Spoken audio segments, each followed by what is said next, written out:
पुण्यात झोमॅटोच्या डिलिव्हरी बॉयच्या वेशात आलेल्या चोरट्यांनी तब्बल 1 कोटींपेक्षा अधिकचा मुद्देमाल लंपास केला।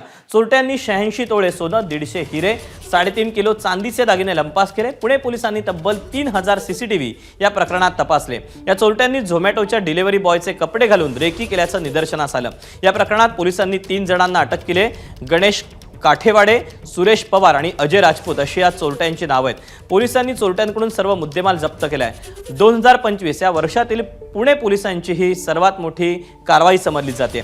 स्वारगेट पोलिसांनी तिन्ही आरोपींवर गुन्हा दाखल केलेला आहे।